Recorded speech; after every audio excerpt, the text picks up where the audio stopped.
Peggy 18.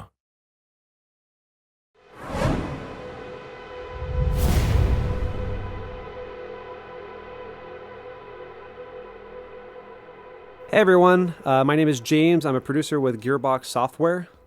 Hey, my name's Joel. I'm from 2K Australia. In case people haven't seen the news lately, 2K Australia and Gearbox Software are collaborating on an all-new Borderlands title called Borderlands the pre-sequel.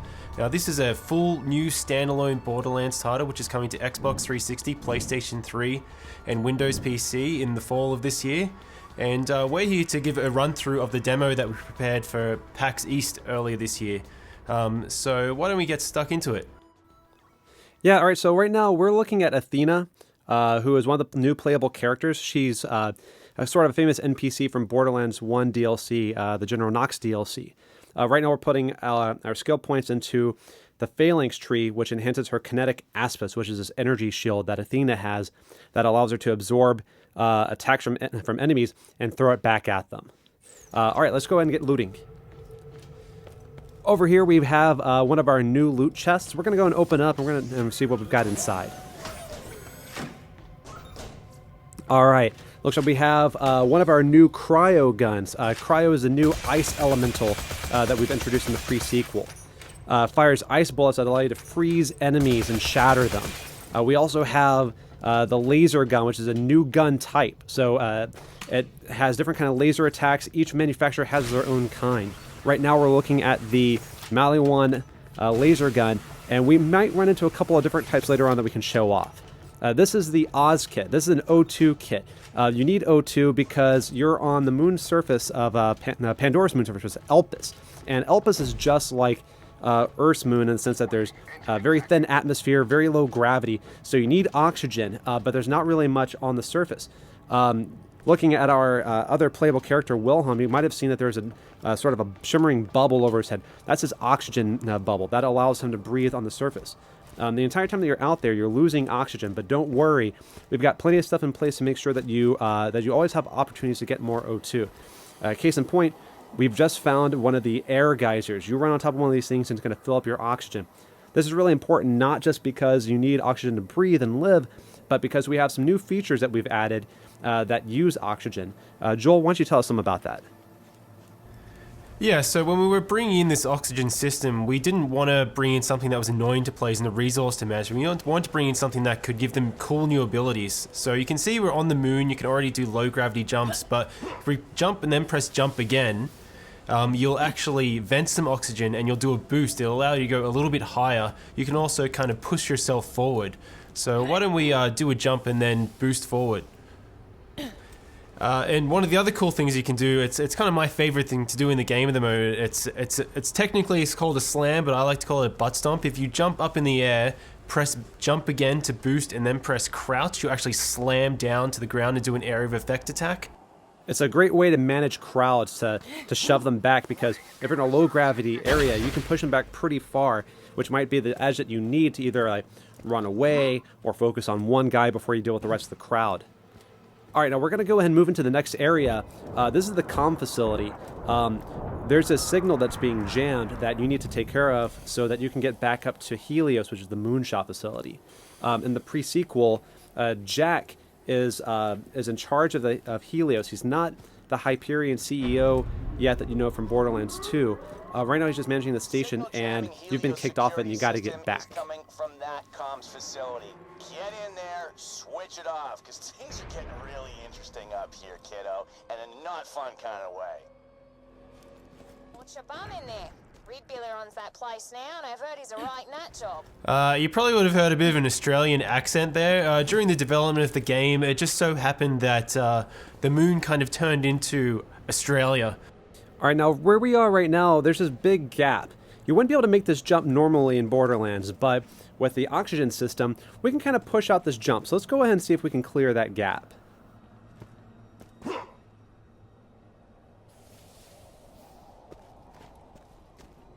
Alright, Athena, you're up. Get plenty of O2 so you can make this jump. This is my favorite part of the demo because I like to push our demo drivers to boost as late as possible. Whoa. Just like that. I like to see them sweat. So why don't we keep moving? You'll notice when we boost that oxygen meter is draining. And you can see in the horizon there's actually a beam shooting up to the sky and a HUD marker, and that's an oxygen generator. We can activate that in a sec, but this is Borderlands, so, you know, you always loot. And yeah, low gravity, no atmosphere. But when you actually activate the oxygen generator, now there is atmosphere. So when we open up this other lootable, you'll see that it behaves differently. We want to make sure that that this whole system felt organic, that it felt real, that it didn't just feel like it was tacked on.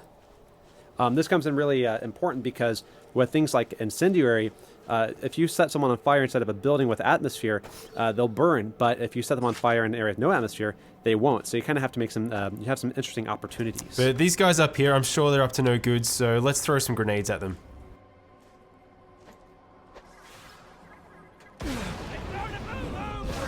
Oh. So in low gravity, you get blown up by a grenade, you go flying into orbit. Very awesome.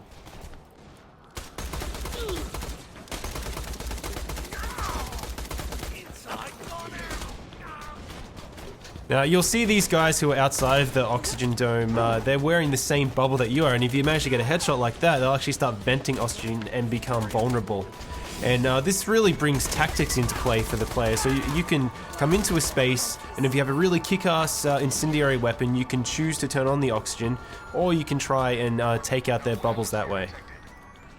But why don't we take a chance to have a look at our co-op buddy Wilhelm. So people probably remember Wilhelm from Borderlands 2. It was the big robot that you fought right at the beginning, the first big boss. In this game, he starts out just as a man because this is his origin story as well as many other characters.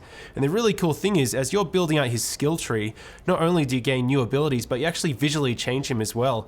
You get robotic arms, robotic legs, shoulder-mounted rocket turrets. You're essentially building out his skill tree to tell the story of how he became the boss you fought in Borderlands 2, which we've had a lot of fun making.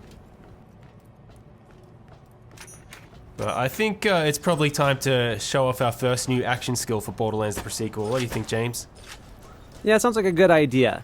We're coming up on the barrier here for the comp facility. This is being run by the Scavs, which are the scavengers. They're essentially moon bandits. They're not going to let us in without a fight. They're even bringing out some heavy hitters, some turrets, but luckily we've got our Aspis to help us with that. Let's try to absorb as much damage as we can and throw it back at them.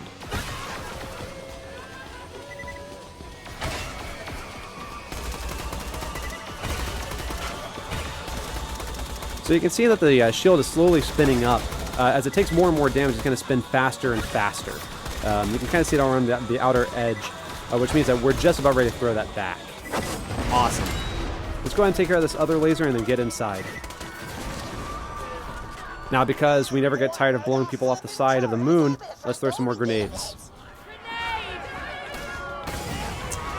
We like to do these demos live, but because this is a co-op game, we can always rely on our buddies. That's right. Always better to play with friends. All right, now let's go ahead and show off the cryo gun. We showed a little bit of it earlier, but didn't really get to see it in action. Let's go ahead and freeze some enemies. So we've actually built this procedural system so you can freeze any enemy like that, and once you get their health down to a certain threshold, you can shatter them. It's not an instant win button because you do need to get their health down low, but when you manage to do it, it's really satisfying, and it's different every single time. Now we're going to go and divide and conquer so we can wipe out these scavs a little bit faster, and then we're going to try to meet back up in a little bit. Athena, freeze this guy and try to stomp him.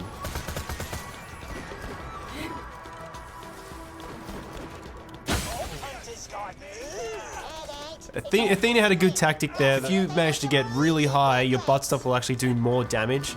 So if you freeze someone, you can butt stomp down and shatter them from above. Now, you can do more than just freezing them while they're on the ground. We've got some jet fighter, some sort of jetpack enemies. Let's try to freeze them while they're in the air.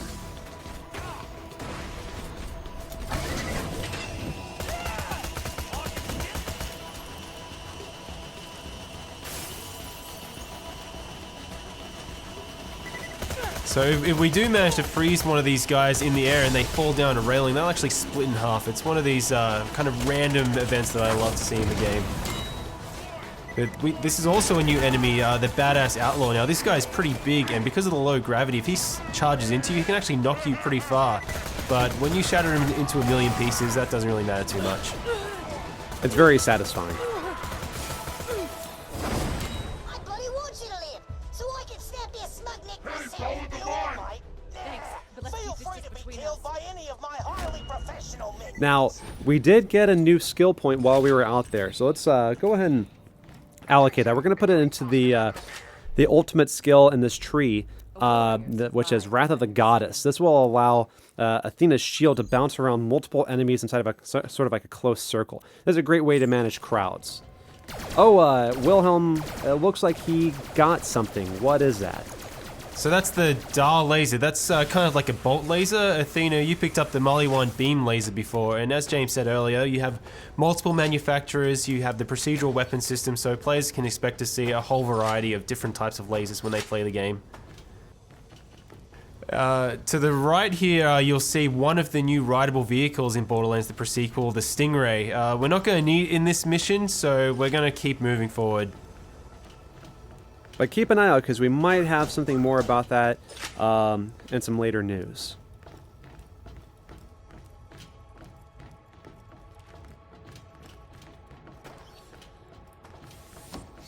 Alright, looks like we found another loot chest. Let's pop this open and see what we have. Let's see if we have a new Oz kit over to the right here. So what does this Oz kit do? Let's see. So it looks like it increases your oxygen meter. It allows you to create an oxygen bubble, which comes in really handy when doing a slam. So let's go ahead and give that to Wilhelm and see if we can do some damage with it.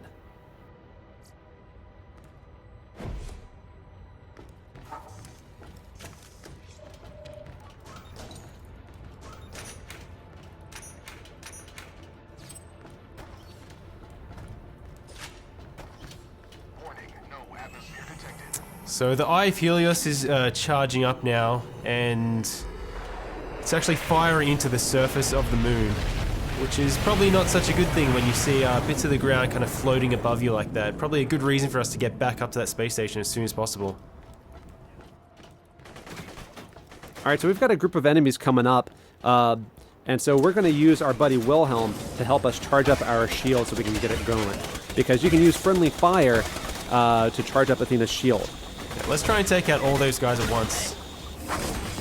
Nice. Awesome. Alright, Wilhelm, yep, butt stomp time.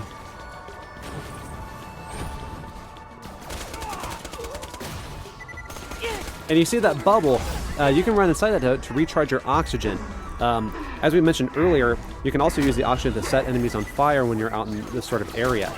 So maybe we get a chance to use that, maybe we don't. Yeah, it is a really good combo if you get that oxygen bubble with the fire to burn enemies, but I really love getting the cryo one as well, so if you jump down from high enough, butt stomp and shatter and freeze a guy all in one go.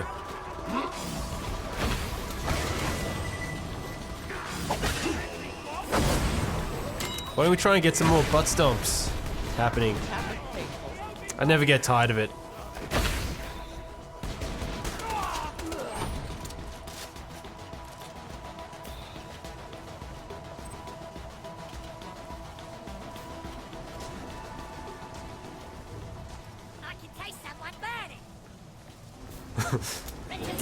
So we've got some little scabs and a little outlaw here. This is a really good opportunity to try and charge that shield right up, so absorb some more damage. It's fully spinning now, so just move back a little bit, Athena, and fire it off. Awesome. Nice.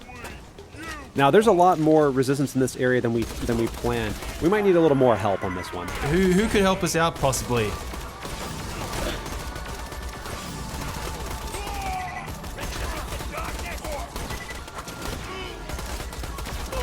Uh-oh.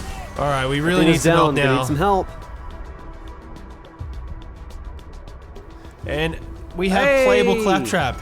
For the first time ever in a Borderlands game, you get to play as Claptrap. And he's going to help us out a little bit in this fight. Thanks, buddy. Alright, let's wipe these guys out. And the other playable character in Borderlands the Pre-sequel is Nisha the Lawbringer, who fans of the franchise will also remember. We'll be talking about her at a later date. Beautiful, frozen, badass outlaw.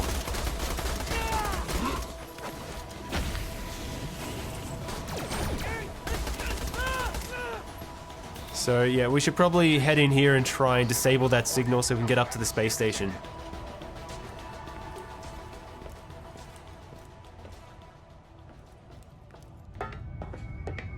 Yes, finally, a proper bloody fight.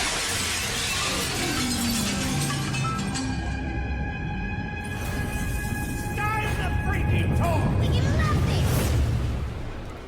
All right, you better get him, Athena. Getting close.